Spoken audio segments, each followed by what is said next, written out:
الحمد لله على إحسانه والشكر له على توفيقه وامتنانه وأشهد أن لا إله إلا الله وحده لا شريك له تعظيما لشأنه وأشهد أن محمدا عبده ورسوله الداعي إلى رضوانه صلى الله عليه وعلى آله وأصحابه وأتباعه وإخوانه وسلم تسليما كثيرا أما بعد walaalayaal waxaynu maanta dul istaagaynay shay ay dadku aada u xiiseeyaan aada u qiimo badan aada loo hadal hayo dhagaheenna ku soo noqnoqonaysa dadku ay ku ducaystaan baahida loo qabaa ay ballaadhan tahay oo joogto ay tahay mar kastoo aynu kulanno oo la iska hor yimaado assalaamu calaykum waraxmat ullaahi wabarakaatuh barakada alle korkaaga ha ahaato baa la ysku salaamaa barakadu maxay tahay maxaa lagu helayaa maxaa ku seejinaya ayaynu doonaynaa insha allahu tacaala daqiiqadahan kooban inaynu ku iftiimin barakadu marka la soo koobo waa alle subxaanahu wa tacaala waxa uu ku siiyo inuu kuu fududeeyo sida ugu habboon inaad uga faa'iidaysato alle subxaanahu wa tacaala wixii uu ku siiyey dheeftiisa inuu kuu badiyo khayrkeeda inuu kuu badiyo kuu joogteeyo ayaa waxaa la yidhaahdaa barakaa la yidhaahdaa waxay gelaysaa waktigaaga qof waliba wuxuu haystaa 24 saacadood ayuu maalinkii iyo habeenkii haystaa qofna wuxuu qabanayaa shaqo bila lagu qabto ayuu maalinkaa saacadaheeda ku qabanayaa midina waxaa laga yaabaa camal maalin lagu qaban lahaa inay ku qaadato bilo inay ku qaadato midna saacaddiisa ilaahay barako u geliyey midna waktigiisiibaa barakada laga qaaday barakadu waxay gelaysaa cimrigaaga qad maata qowm wamaa maatat makaarimuhum wacaasha qowm wahum fi nnaasi amwaatu dad iyagoo boqolaal sano iyo kumanaan sano ka hor dhintay baa weli la xusayaa la hadal hayaa raadkoodii joogaa loo ducaynayaa wanaag lagu xusayaa saameyntoodii weli aynu la nool nahay dadna iyagoo nool ayaanay wax saameyna ummadda ay ku dhex nool yihiin aanay ku lahayn midna ilaahay cimrigiisii buu barakeeyey oo waxa weeye khayr badan ilaahay u dhex dhigay midna barakadii baa laga qaaday culimada qaar sida imaamkeeni nawowi oo kale iyo culimo la mida maalinkii hooyadii ay dhashay maaha maalinkuu iskuul galay ama jaamacad ka baxay maaha maalinkii hooyadii ay dhashay ee ifka uu yimi iyo maalinkii uu dhimanayay inta u dhaxaysa ayaa la xisaabiyey kutubtii uu ka tegey baa loo qeybiyey waxaa ka soo baxday maalinkii 40 beyj wax ku dhow inuu qorayey marka laga soo bilaabo maalinkii uu dhashay raadka iyo saameynta uu ka tegey ilaahay wuxuu barakeeyaa xaaska oo alla subxaanahu wa tacaala xasilooni iyo indhaqabowsi oo alle subxaanahu wa tacaala kaaga dhigaya oo ay ku noqonaysaa kuwii nabigu sheegay calayhi الsalaatu wasalaam marka aada u soo gashay ishaadu ku dhacdo qalbigaagu uu farxayo inta araggaagu aanu farxin waa baraka fi الزawja aroosyadu markay dhacayaanna baaraka allaahu laka baa la ysugu duceeyaa waa ducada ugu mudan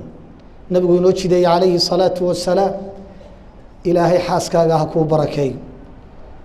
khayrkeeda ha ku siiyo sharkeeda ha kaa ilaaliyo waxtarka ugu badan ee xaas qabato ha kuu qabato ha kuu joogtayso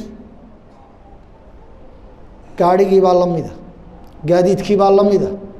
waxaa laynoo jideeya inaynu ku ducaysano ilaahayow gaadhigan aan iibsaday khayrkiisaan ku weydiisanaya sharkiisana waan kaa magan gelaya khayrkaan la weydiisanaya waa barakadeeda waa waxtarkii gaadhiga laga sugayaya wixii la mida gurigii baa la mida oo alla subxaanahu wa tacaala barakaynaya ubadkii baa la mida mid baa wuxuu dhalayaa inan keliya ama wiil keliya ayuu dhalayaa waxtarka uu qabanayo waxaa laga yaabaa 10 wiil iyo 10 gabdhood inaanay qaban midkii ilaahay uu siiyey buu u barakaynaya nabigu calayhi salaatu wasalaam markaynu ducooyinkiisa eegno iyo mowduucan sida uu uga hadlay aad iyo aad buu nabigu u daneeyey calayhi salaatu wasalaam wuxuu ka gaadhay nabigu calayhi salaatu wasalaam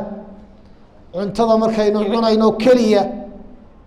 ayuu nabigu calayhi salaatu wasalaam intaasoo mowduucuu ka soo saarayo baraka ay ku jirto ijtamicuu calaa طacaamikum yubaarak lakum cuntada meel ku wada cuna ilaahay waa idin barakaynaya waa idin badinaya waxtarkeedaa laydin badinaya way idinku fillaanaysaa dheef badan baa ka helaysaan ee ha ku kala tegina cuntada hal sixni ku wada cuna cuntada dhulka ku daadatay ka guro masaxoo cuna waayo ma ogidin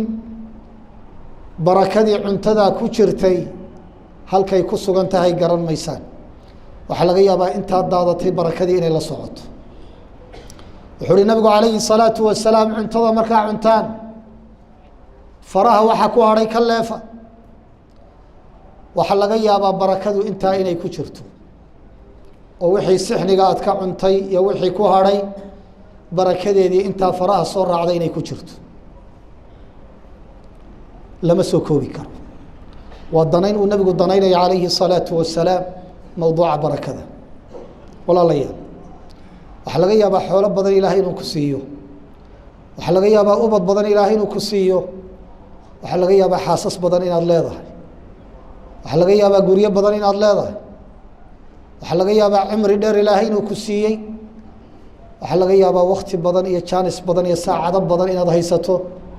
waxaa laga yaabaa laakiin macnuhu wuxuu ku jiraa wixii la barakeeyey wuxuu leeyay nabigu calayhi الsalaatu wasalaam laysat الsanaةu an laa tumطaruu walakin الsanaةu an tumطaruu watumطaruu walaa tunbitu اlardu shayئa abaartu ma aha roobku inuu di'i waayo abaarta dhabtaahi waa in roobku do-o haddana uu do-o dhulkuna uu wax soo saari waayo ka noocaasabaa abaar la yidhaahdaa roobkii inuu do-o oo barako yeelan waayo walaalayaal barakada asbaab baa lagu helaa kow waxa ka ah alla ka cabsiga wixii ilaahay uu ku faray inaad la timaado wixii lagaa reebayna inaad ka joogsato ilaahay uu kuu barakaynaya waxyaabaha aynu sheegnay oo dhan kitaabkiisana alla waa ku sheegay asbaabta barakada waxaa ka mid a in alle subxaanahu wa tacaala la weydiisto oo lagu ducaysto ilaahay inuu kuu barakeeyo wax allaale wixii aada u baahan tahay inaad ku intifaacdo nabigana calayhi الsalaatu wasalaam ducooyin badan oo uu inoo jideeyey oo qaar salaada dhexdeeda lagu ducaysanayo waxaa ka mid a in ilaahay la weydiisanayo barake la weydiisanayo wabaarik lana fima acطayt ilaahayow noo barakee wixii aadna siisay xubnahaagii baa ka mid a araggaagii iyo lugahaagii iyo qacmahaagii iyo maqalkaagii iyo waxa weeye jirhkaaga oo dhan ilaahay inuu kuu barakeeyo waa waxaad u qiimo badan in alle subxaanahu wa tacaala la weydiisto allahuma baarik lahum fima rasaqtahum nabigaa la casumaya calayhi الsalaatu wasalaam dabeedna wuxuu ugu ducaynayaa ilaahay ou u barakee wixii aada siisay asbaabta barakada lagu helaya waxaa ka mid a in loo kallaho waxa weeye waxa la qabanayo in xilli hore la sameeyo wuxuu uhi nabigu calayhi الsalaatu wasalaam allahuma baarik liummatii fii bukuuriha ilaahay ou u barakee ummadayda kallahaadeeda haddaad ganacsigaaga iyo shaqadaada u kallahayso haddaad waxbarashada u kallahayso oo aada u dheeraynayso hawsha aad qabanayso haddaad u kallaahdo waxa weeye alle subxaanahu wa tacaala khayrkeedu ku siinaya waana kuu barakaynaya buurika liummatii fii bukuuriha asbaabta waxaa ka mid a barakada lagu helaya qaraabada in la xidhiidhiyo wuxuu uhi nabigu calayhi الsalaatu wasalaam ninka doonaya cimrigiisu inuu dheeraado doonaya arsaaqda in loo waasiciyo qaraabadiisa ha xidhiidhiya buu uhi nabigu calayhi الsalaatu wasalaam asbaabta barakada keenaysa waxaa ka mid a qofku inuu wax sadaqadeeyo oo wixii alla uu siiyey wax ka bixiyo oo samafal iyo axsaan uu sameeyo ama waxa weeye xoola ha bixinayo ama wejigiisa ha bixinayo ama xooggiisa ha sadaqadaysanayo dadka in wax la taro wax la bixiyo iyaduna waxay ka mid tahay waxyaabaha ilaahay wax ku barakeeyo ilaahay waxau uhi wamaa anfaqtum min shayin fahuwa yukhlifu wa huwa khayru الraasiqiin waxaad la baxdaan ilaahay bedel khayr qabuu idinka siinaya mid wax arsaaqana ilaahay baa ugu khayr badan wuxuu nabigu uhi calayhi الsalaaةu wasalaam maa naqasat sadaqaة min maal sadaqadu xoolaha waxba kama nuqsaamiso bal way ziyaadisaa oo waxa weeye way sii badisaa waxaa cajiiba qolyahan ka hadla xoolaha in la kobciyo gaal iyo muslim oo xitaa gaaladii shaqaysatay ee hantida samaysay ayaa tijaabadii ay xoolaha ku heleen hantidana ay ku sameeyeen bay kutub ka qoreen waxay qorayaan dhammaantood markay taxayaan sababaha xoolahoodu ku bateen waa gaalo waxa weeye talooyinkay bixinayaan waxaa ka mida xoolaha wax ka bixi oo iyagu waxay leeyihin waxaanu tijaabinay mar kastoo aada sadaqada badiso axsaan aada samayso in xooluhu kuu kobcayo kutubtooday ku qoreen waxaa laga yaabaa dadka qaar inay isweydiiyaan oo gaal sadaqa miyaa laga aqbalaya waaba gaal axsaankuu samaynaya ma laga aqbalaya haa baynu leenahay adduunyada lagaga aqbalaya aakhira se waxba u tari mayso wuxuu leeyay nabigu calayhi الsalaaةu wasalaam in allaha laa yadlimu muؤmina xasana yucطى biha fi اdunya wa yujزى biha fi اlآakhira qofka muؤminkee wax la baxa ilaahay ka nuqsaamin maayo ma dulmiyayo adduunyadana waa loogu abaalgudayaa aakhirana ajarkeeda la siinaya wa ama alkaafiru fayuطcamu bixasanaati ma lahu fi اdunya xatى ida afضىa ilى اlآakhirati lam yakun lahu minha shay xadiidkii muslim ku sugnaa gaalka miyaa wanaagga iyo sadaqada iyo khayrka iyo axsaanka uu adduunyada ku samaynayo ilaahay adduunyaduu ugu abaalgudayaa adduunyadaa lagu quudinayaa risiqiisaa loo waasicinayaa waxa weeye xoolo kalaa loo furayaa khayrkaa iyo sadaqada iyo axsaankaa uu sameeyey adduunyadaa loogu soo dedejinayaa aakhiro markuu tago waxba ugama horeeyaan in wax la bixiyo wax la sadaqadaysto axsaan la sameeyo waxay ka mid tahay asbaabta ugu waaweyn ee barakada laga helo walaalayaal waxaan kaga baxayaa waxaynu ogsoonnahay xilliyadan aynu joogno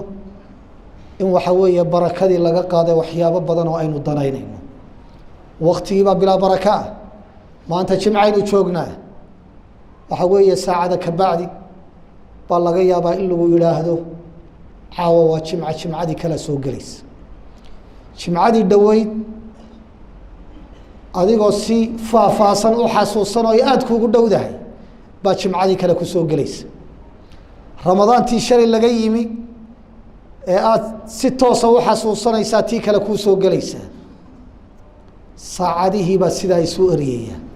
nabiguna waa sheegay calayhi الsalaaةu wasalaam aakhiru zamaanka yataqaarabu الzamaan xilligu waa isu soo dhowaanayaa ilaa sanadku uu noqdo bil bishuna maalin oo kale ay noqoto waktigii baa barakadii laga qaada oo aynaan dareemin ubadkii baa la mida xaasaskii baa la mida hantidii baa la mida waxaa laga yaabaa lacag badani inay ku soo gelaysa haddana cidhiidhi iyo diiqad iyo walwal iyo daymo inaad waxa weeye la ildaran tahay culaysyo badani inay ku saaran yihiin qadiyaddu wax la-aan maa wakti la-aan maa ubad la-aan maa lacag la-aan maa in badan oo mushkilaadkeenna waxaa ka mida ama ugu muuqda wixii aynu haynay oo aan laynoo barakayn sidaa awgeed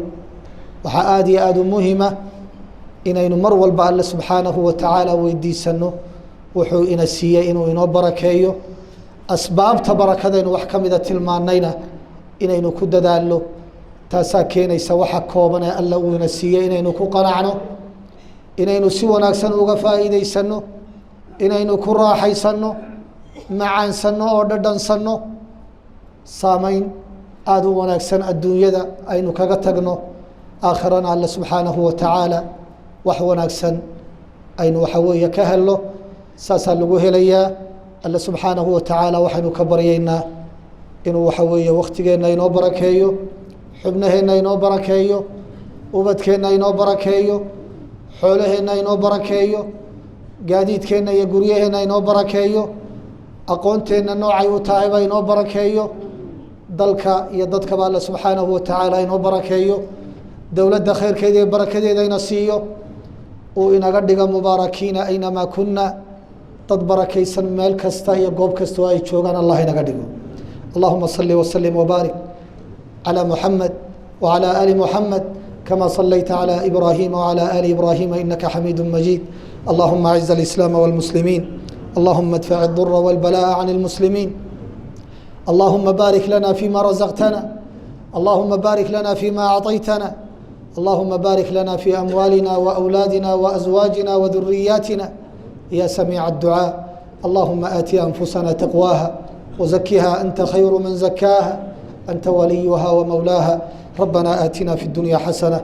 وفي الآخرة حسنة وقنا